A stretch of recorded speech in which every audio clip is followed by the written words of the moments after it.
तमाम बंधनों से आजाद कराता है, जन्म मृत्यु के बंधन से आपको आजाद कराता है। जैसे जय विजय,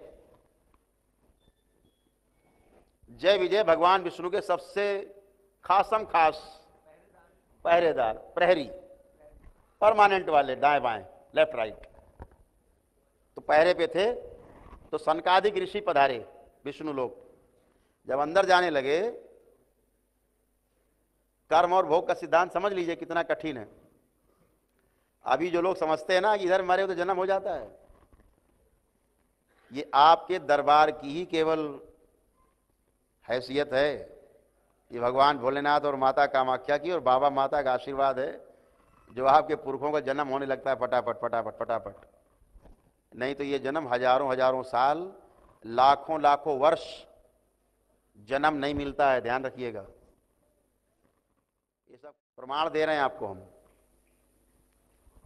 तो भगवान विष्णु के गण, उनके लेफ्ट राइट रहने वाले परमानेंट, जब उन्होंने सनकादिक ऋषियों को रोक दिया, अंदर नहीं जाएंगे, प्रभु विश्राम कर रहे हैं, तो दो चार बार कहा, जब वो नहीं माने तो श्राप दे दिया।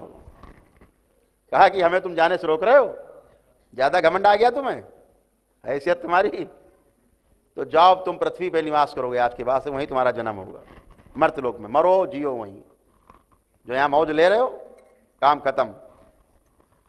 बड़ा रोए गिड़गिड़ाए, बड़ा हल्ला मचा। तो हल्ला मचा तो भाई भगवान विष्णु भी आए, क्या हो गया, कोहराम मच गया।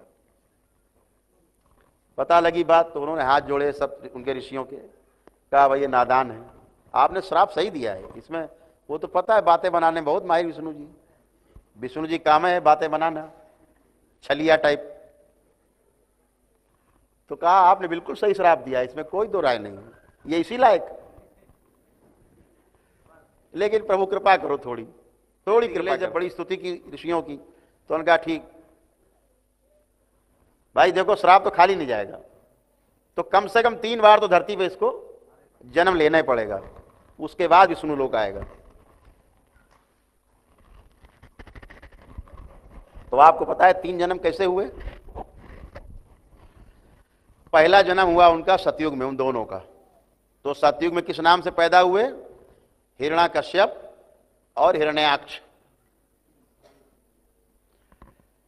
तो इस श्राप जब पूरा हो गया कि भाई ये श्राप तो पूरा होगा, जन्म लेने पड़ेगा, तो बड़े चालू किस्म के दोनों थे, वो भी जय विजय भी।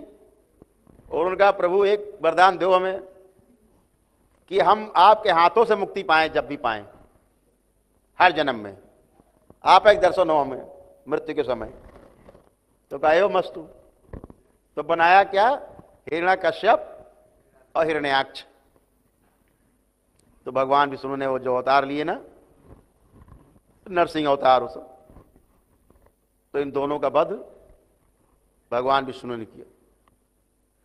अगला युग आया त्रेता युग। त्रेता में यही जय विजय रावण और कुंभकर्ण के रूप में पैदा हुए। तो मारा किसने, विष्णु अवतार राम। यहां भी फलित एक युग हो गया, अब दूसरे युग में आए हैं। 2-4 लाख साल की बात नहीं हो रही, 1000-2000 साल की, पूरा युग, सतयुग त्रेता। अब आया द्वापर। अब द्वापर पैदा हुए दोनों। तो किस रूप में आए पता है आपको,